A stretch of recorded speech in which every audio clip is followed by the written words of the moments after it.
First, what is Elio about? Tell us a little about the film. Elio is the story of this little boy that is trying to come to grips with the loss of his parents and is trying to find his place in the world. He's so young and unable to understand the feelings that he's experiencing that he really wishes that he was somewhere else.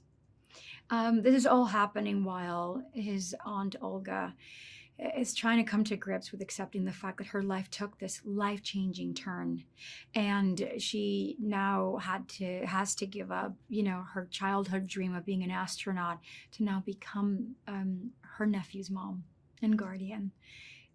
They're both mourning. They're trying to do the best that they can. But the essence, there's a moment when Olga tells Elio in the end that I may not understand you, but I love you. It's just about these two individuals that, though they may not understand themselves and each other and so many things, they do love each other. So the story is definitely about just love and family and self-acceptance. So you touched on this, your character. Tell us more about your character and who is Olga Solis. Olga Solis, she is, I feel like Olga has a lot more in common with Elio than she may think, especially right now in her life. She's trying to do the best that she can. She's trying to sort of juggle, her work life now with this newfound mom life that she has by caring for her nephew. And she doesn't think that she's succeeding at any of these roles. But she cares a whole lot. She thinks that in order for her to solve a lot of the issues that she believes are afflicting Elio, she has to understand him better. But Elio always seems either a step ahead of her or 3 steps ahead of her, or she feels just like, just missing the ball completely.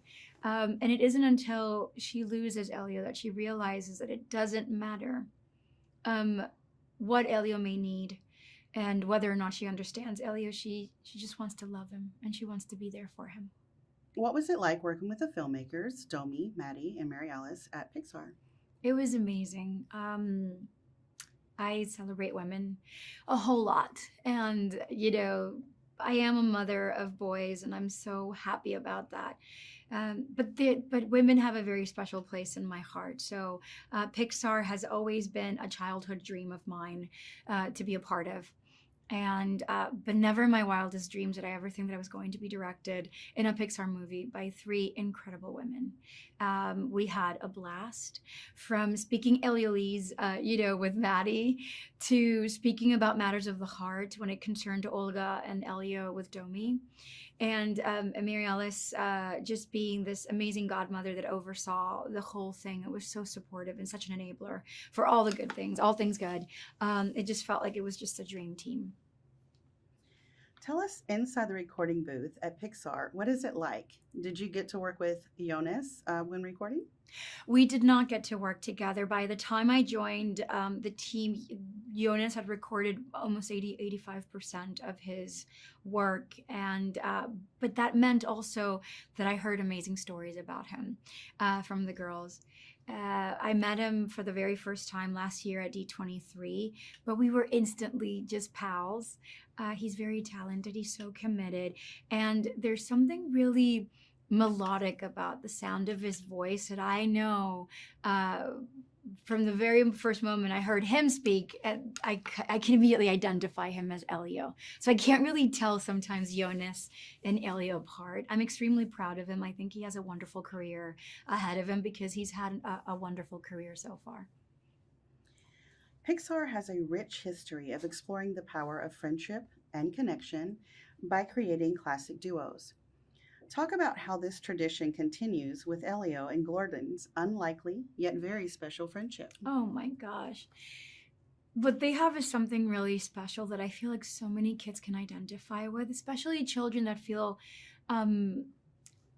frequently misunderstood, and how lucky they feel when they find that one friend, that one little soulmate that they can identify with.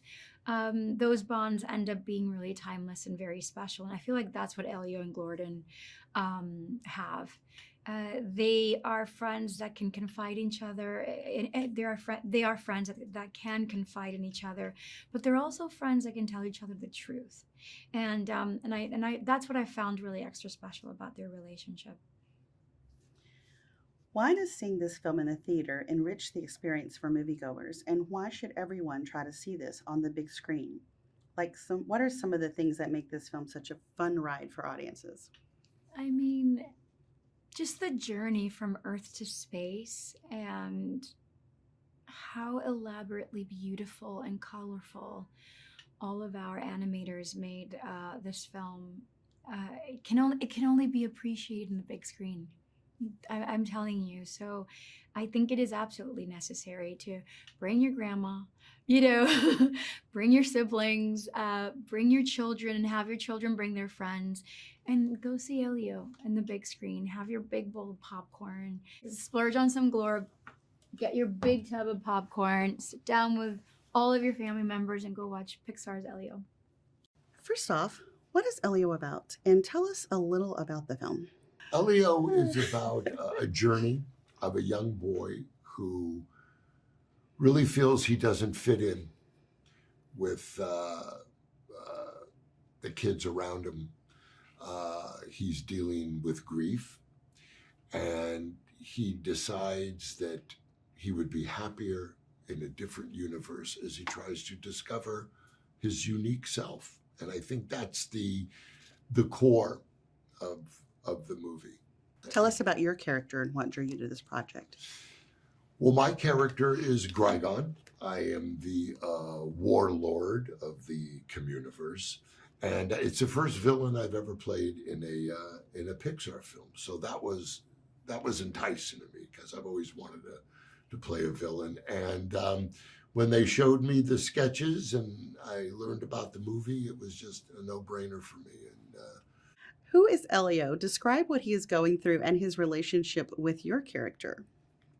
Well, Elio is a young boy who's really trying to figure out where he fits in his little world. You know, he's like myself. I was bullied as a kid. He is going through this and experiencing it. And I think all children spend their early years trying to figure out who they are, where they fit, how to make friends. And I think he goes on this journey where we're able to see how he finds his courage, his importance, and what really matters in life. Who is Glorden? Talk about Elio and Glorden's unlikely yet very special friendship. So Glorden ends up becoming Elio's good buddy, and really probably his first good friend, who ironically is Grigon's son, who we discover in the movie. And I think that they're two youngsters. Do people say youngsters anymore? I know they don't say trousers. Okay. But they're actually two youngsters who have a lot more in common than you would think. I think they're both trying to discover who they are. One in the Communiverse and Elio being from Earth, and then a member of the Communiverse. So I think what they share in common is they're kind of kids that are lonely and are looking for purpose and where they belong.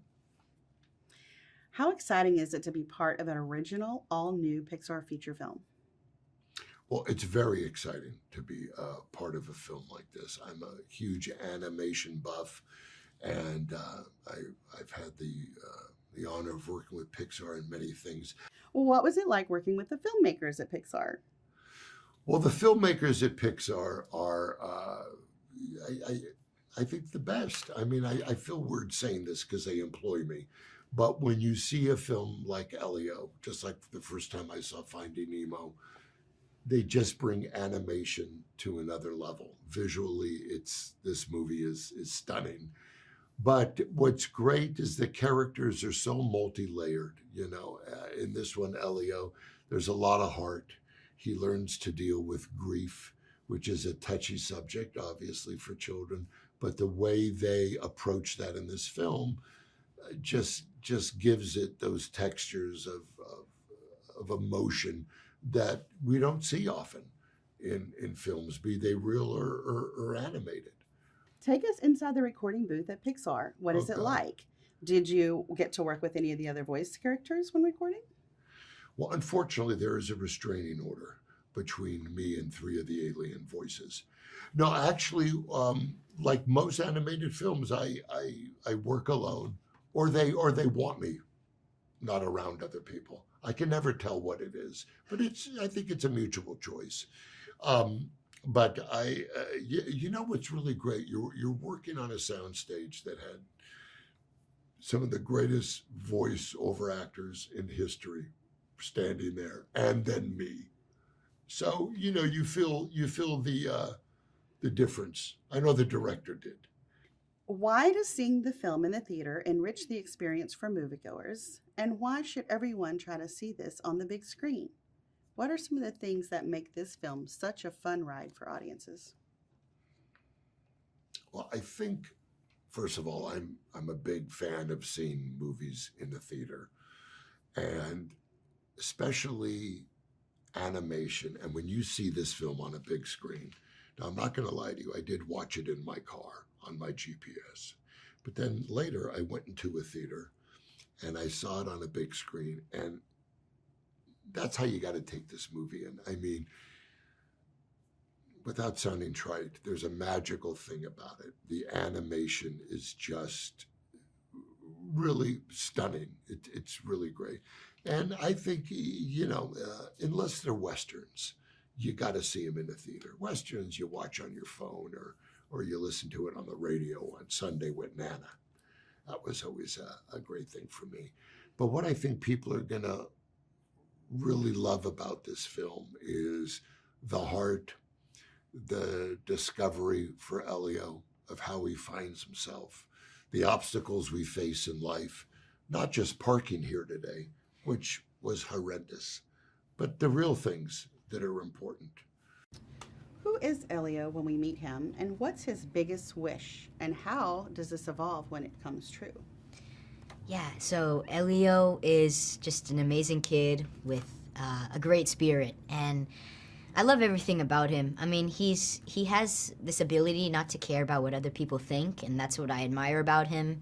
And he's taught me, to always be myself and not to care what others think.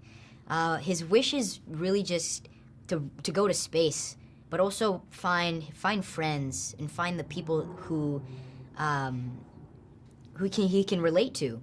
And that's why the reason he wants to go to space is really just because he feels like he's alone on Earth, and he's going through grief at such a young age that no kid should have to go through. But one night he gets abducted by aliens, and his wishes of going to space come true when he's beamed up by these aliens of the Communiverse, which is this amazing magical universe up in space. Describe Elio's relationship with his Aunt Olga. Elio's relationship with Aunt Olga is a rather strained relationship in the beginning. I feel like Elio is super mischievous, and he's doing a lot of things that his aunt is telling him not to do. But Elio is human, and I think at times all kids can do that, including me. But towards the end, I think, their relationship is less strained, and Olga understands what Elio is going through, and she accepts him for who he is, and it's such a touching story. They find out, that they have a lot more in common, and they really love each other. Set the stage for when Elio gets abducted by aliens. The spaceship, the lights, and how he reacts, which might be terrifying to other people. Yeah, I mean, the way the Pixar animators just thought about this world and created the ships, the aliens, the craziest thing to me. It's super inspiring. It wants to make me get better at just drawing, and even though I'm really bad at drawing, I don't know how they just think about it and just put it on the paper. It's so inspiring. But I mean, yeah, like Elio's ship, for example, it looks so simple, but then when you go on the inside, there's so much detail, and it's a lot deeper than just a ship, and it's a lot deeper than just an alien friend, In your words, describe how you think how Elio feels when he sees it when it starts happening. When what starts?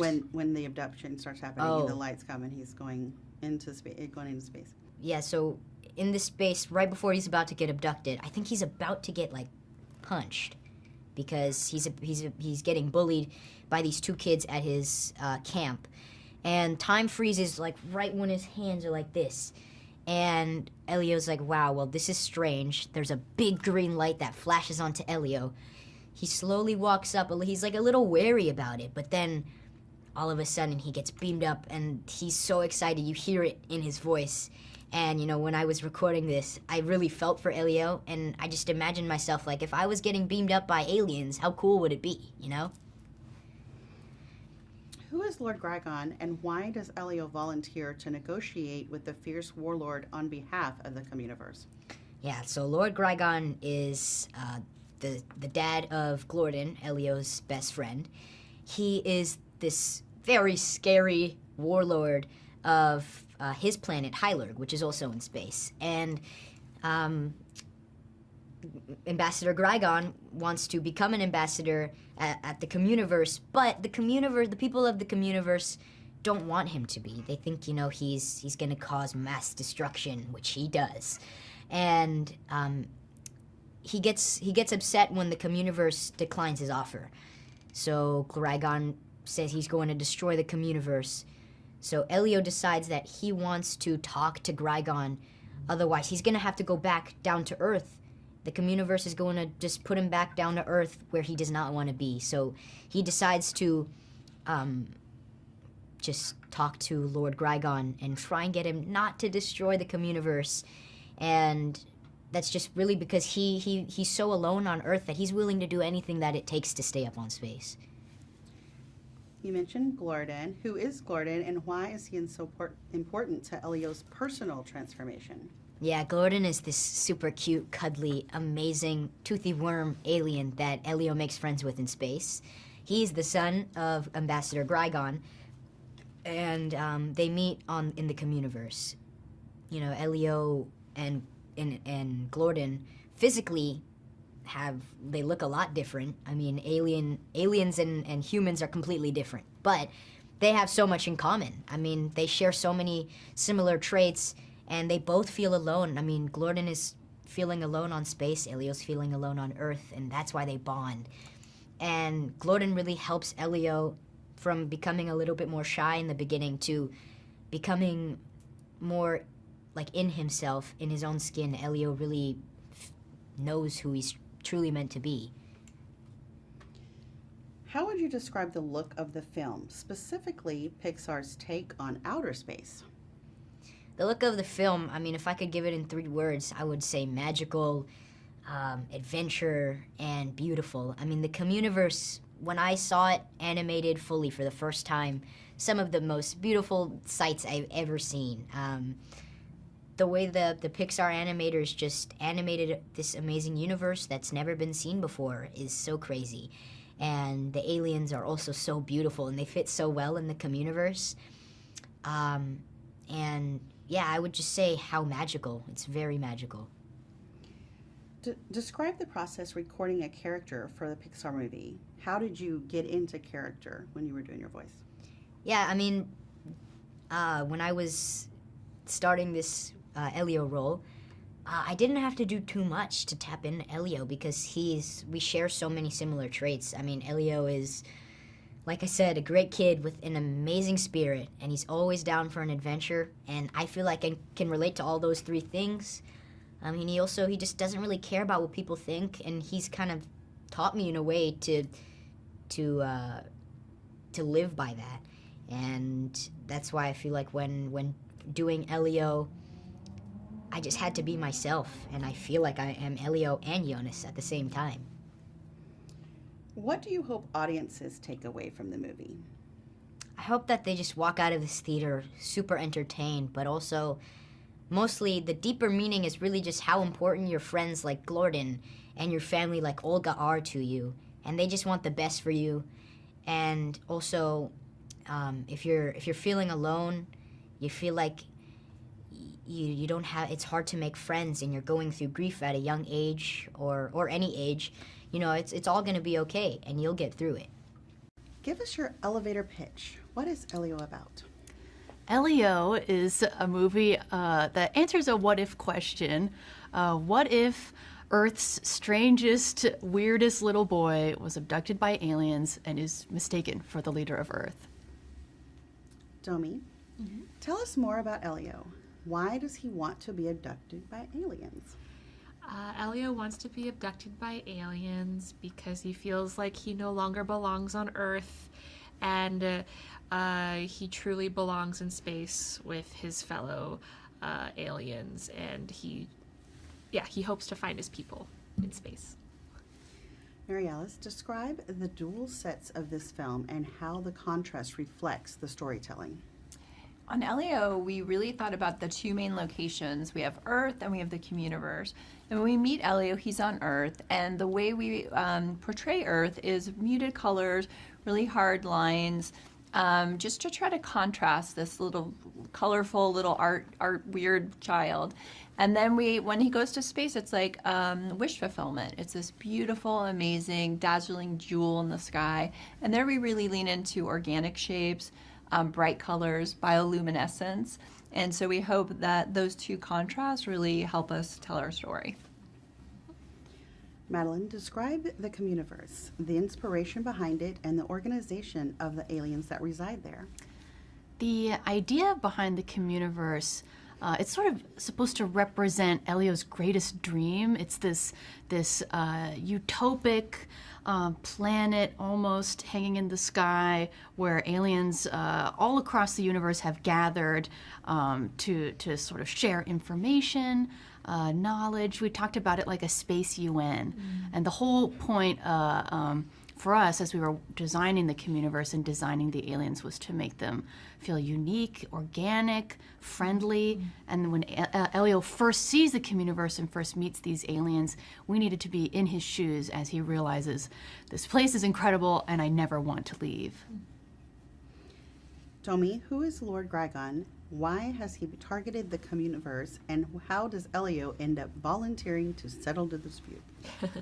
Lord Gragon is a very proud warlord from the planet Hylurg, and the culture of Hylurg is they are all about appearing as tough and as powerful as possible, and Gragon wants to join the Communiverse because he thinks their technologies and his weapons will, create even more, power and security for his planet. But then he's very offended when the Communiverse rejects him. The Communiverse is a peace-loving society, and Gragon is not.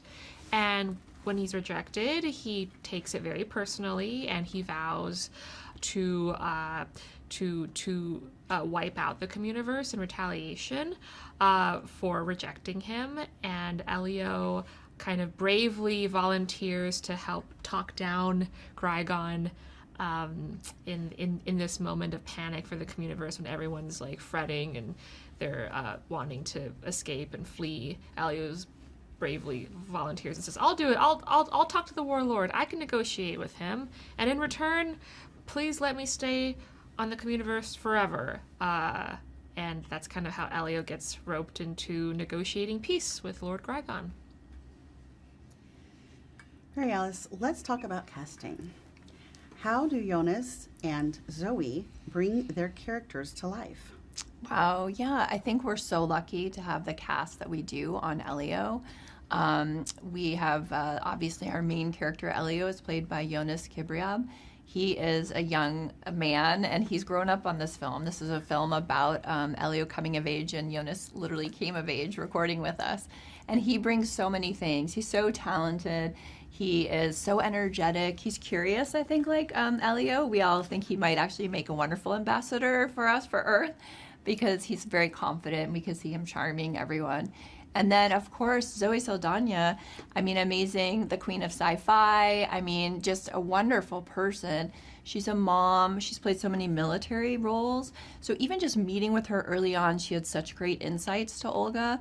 And so I think, you know, their relationship is really the heart of the film, and both their performances add so much nuance and energy, and they're both really funny too. So they're great to take us on this fun adventure. Who is Glorden? Why is he so important to Elio's personal transformation? Glorden is one of our favorite characters that you'll meet on Elio's galactic journey. He is a little space worm who is from the planet Hylarg, where Lord Grygon is also from. But what makes Glorden different from his dad is that Glorden is a really sweet and sensitive little boy. And when Elio first meets Glorden, he's afraid of him. He's got all these teeth. They don't speak the same language. They don't look alike at all. But as they get to know each other over the course of the story, they realize that they're really quite similar. They're two lonely little boys who just wanted to find connection. And Elio makes his first friend in Glorden, and it opens his eyes to the possibility of making friends anywhere he goes. What did Remy Edgerly bring to this character, and in contrast that to Brad Garrett as Lord Grygon? Oh, Remy brought so much to the character of Glorden. Remy basically is Glorden. I feel like his voice, his mannerisms, his characteristics are all pretty much what we tried to capture and put into the character Glorden. The first time we heard his voice, it was just so cute and quirky and natural and unique. And we thought, wouldn't this be such a fun voice to put into the mouth of a giant, toothy alien worm? Like, that contrast we thought was hilarious. And that's part of Glorden's charm. I love Remy because he's also down to try a bunch of stuff in the booth. Like when we did a recording session with him and we asked him to cry from his mouth, he was like, let me try something. And then he would try a bunch of sounds. He gargled water to try to get the sounds to sound right. Yeah, he's great. He's basically Glorden if Glorden was human. Ambassador Cuesta is this regal, beautiful ambassador in the Communiverse. In fact, she's kind of the head ambassador when we arrive there. Jameela Jamil is such an amazing comic actress. She's so funny, and she's also so dignified. Her voice, her performance just adds so much. Cuesta is one of our most beautiful aliens, but Jameela's voice just takes it to the next level. And Jameela's like, you know, she's a very method actor. One time she came in dressed as a squid, really committed to this character. And so I think she's just always up for anything, kind of fun. And then at the end of the film, actually Cuesta shares with Elio like this line, that's really the theme of the film, that you're unique, but sometimes unique feels like being alone, but you're not alone. And I remember her taking her time and recording that line, and it's just a beautiful piece of the film. We were incredibly lucky on Elio to have Rob Simonson as our composer. And I remember one of the first things that Rob did for Domi and I was play us a suite that he'd composed, just 10 minutes, kind of moving through pieces of the film, kind of sharing what his plans for the movie would be.